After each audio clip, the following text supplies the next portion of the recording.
होता। तो रोज माझ्या मुलाला इंजेक्शन देण्यासाठी येत होता। एक दिवस डॉक्टर आला आणि त्याने मला, माझं नाव रेश्मा, माझं लग्न झालं आहे आणि मला 2 मुलंही आहेत। 2 मुलं असून देखील मी आज सुद्धा 18 वर्षाच्या तरुण मुलीसारखी दिसते। माझा गोरा रंग कोणालाही वेड लावण्यासारखा आहे। एका वर्षापूर्वीची गोष्ट आहे। माझ्या नवऱ्याची बदली दुसऱ्या शहरात झाली।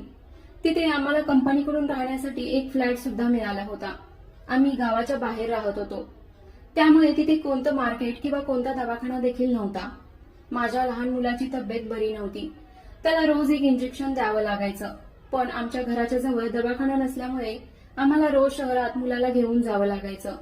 त्यामुळे आम्हाला खूप त्रास होत होता, कारण रोज रोज शहरात जाण्यामुळे आमचा वेळ आणि पेट्रोल दोन्हीही खर्च होत होतं।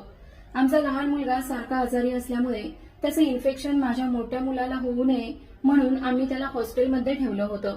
आता आमच्या घरात मी, माझा नवरा आणि माझा लहान मुलगा राहत होतो। त्याच्या औषधाचा जेवढा खर्च होत नव्हता तेवढा आमचा त्या इंजेक्शन देण्यासाठी येण्या जाण्याचा खर्च होत होता। आम्ही खूप काळजीत होतो, कारण माझ्या लहान मुलाला सारखा प्रवास केल्यामुळे त्रास होत होता। आम्ही विचार करत होतो की काय करावं की ज्यामुळे येण्या जाण्याचा त्रास मिटेल। मग माझ्या नवऱ्याला समजलं की आमच्याच बिल्डिंगमध्ये एक डॉक्टर राहतो। माझ्या नवऱ्याने त्याला रिक्वेस्ट केली, तुम्ही रोज माझ्या मुलाला इंजेक्शन देण्यासाठी या। अगोदर तर तो नाही म्हणत होता, पण फीस देणार म्हटल्यावर तो लगेच तयार झाला। माझ्या नवऱ्याने जेव्हा मला ही गोष्ट सांगितली तेव्हा मला खूप आनंद झाला। तो मला म्हणाला, उद्या सकाळी 11 वाजता डॉक्टर स्वतः आपल्या घरी येणार आहे। मी म्हणाले, हे तर खूपच चांगलं झालं। इंजेक्शन देण्यासाठी आता आपल्याला शहरात जावं लागणार नाही। माझा नवरा सकाळी ऑफिसला गेला आणि जाताना मला अजून एकदा डॉक्टर येणार असल्याची आठवण करून गेला। मी त्याला म्हणाले, मी करेन मॅनेज, तुम्ही निश्चिंत राहा। मग ठीक 11 वाजता आमच्या दाराची बेल वाजली। मी दरवाजा उघडला तर समोर डॉक्टर उभा होता। त्याने त्याची ओळख करून दिली। तो एक हँडसम, स्मार्ट आणि गोरापान तरुण डॉक्टर माझ्यासमोर उभा होता। त्याच्या डोळ्यावरचा काळा चष्मा त्याच्या गोऱ्या चेहऱ्यावर खूप खुलून दिसत होता। मग मी त्याला आतमध्ये यायला सांगितलं। त्याचं नाव राहुल होतं। तो मला विचारू लागला, तुमचा मुलगा कुठे आहे?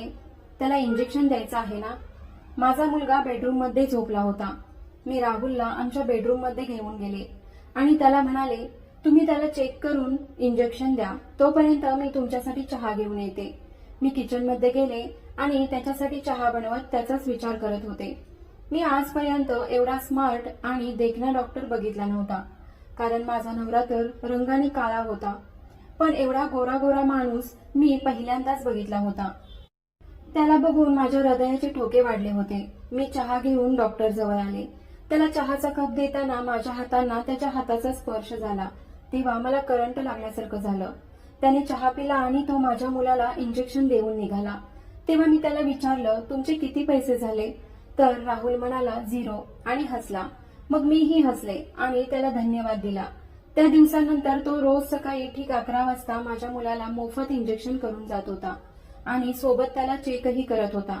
राहुलच्या हातामध्ये काय जादू होती माहीत नाही, पण त्यामुळे माझा मुलगा आता बरा होत होता आणि राहुल सोबत मिळून मिसळून राहत होता।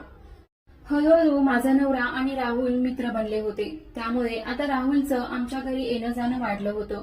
पण जेव्हा जेव्हा तो आमच्या घरी यायचा तेव्हा तो माझ्याकडे एका विचित्र नजरेने बघत होता। त्याच्याकडे बघून असं वाटत होतं की त्याला माझ्यासोबत काहीतरी बोलायचं आहे, पण आजपर्यंत तो कधी काहीच बोलला नव्हता। पण त्याची एक गोष्ट मात्र मी नोटीस केली होती, ती म्हणजे माझा नवरा घरी नसतानाच राहुल आमच्या घरी यायचा। बहुतेक तो जाणून बुजून असं करत असावा, पण एकदा तो त्याच्या मनातली गोष्ट मला बोलला। तेव्हा तो माझ्या मुलाला इंजेक्शन देण्यासाठी आला होता।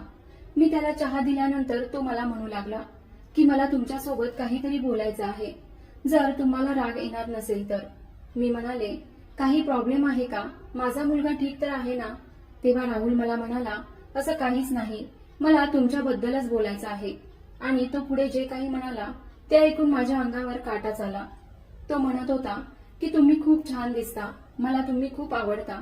आतापर्यंत तुमच्यापेक्षा सुंदर स्त्री मी कुठेच बघितली नाही। मी तुमच्यावर खूप प्रेम करतो। तेव्हा मी त्याला म्हणाले, पण मी तुमच्यावर प्रेम करू शकत नाही, कारण माझं लग्न झालंय आणि मला 2 मुलं देखील आहेत। तेव्हा राहुल म्हणाला, मला माहित आहे हे सगळं, पण तुम्ही सांगा मी काय करू? मला तर तुमच्याशिवाय काहीच दिसत नाही। मी करू तर काय करू. मग मी चहाचा कप ठेवण्याच्या बहाण्याने किचनमध्ये आले, कारण मला त्याला काय बोलावं हेच समजत नव्हतं. कारण मलाही तो खूप आवडू लागला होता. तोही माझ्या मागे मागे किचनमध्ये आला आणि विचारू लागला की तुम्ही अजून माझ्या प्रश्नाचं उत्तर दिलं नाही. मला एकदा हो बोला, मी तुमच्यासाठी काहीही करायला तयार आहे, पण माझं मन मोडू नका प्लीज. हे सगळं तो माझ्या मागे उभा राहून बोलत होता आणि पुढे माझ्या हृदयाचे ठोके वाढले होते. एकतर मी पहिल्याच नजरेत त्याच्या प्रेमात पडले होते आणि त्यात तो एवढा प्रेमाने बोलत होता की कोणीही त्याला नकार देऊ शकलं नसतं. तो तर माझ्या मागेच पडला होता. मग मी त्याला म्हणाले, कृपा करून मला असे प्रश्न विचारू नका. मी एक लग्न झालेली स्त्री आहे, मला हे सगळं जमणार नाही. तर तो म्हणाला, तुम्ही माझ्यावर प्रेम करता हे मला फक्त तुमच्या तोंडून ऐकायचं आहे. मग मी त्याला रागानेच म्हणाले, तू इथून निघून जा, कोणी ऐकलं तर काय विचार करतील माझ्याबद्दल.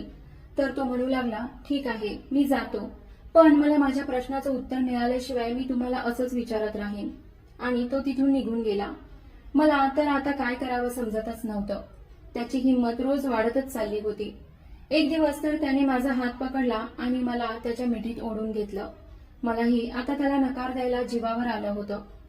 आता आमचं स्वतःवरचं कंट्रोल सुटलं होतं. मी त्याच्या मिठीत पूर्ण हरवून गेले होते.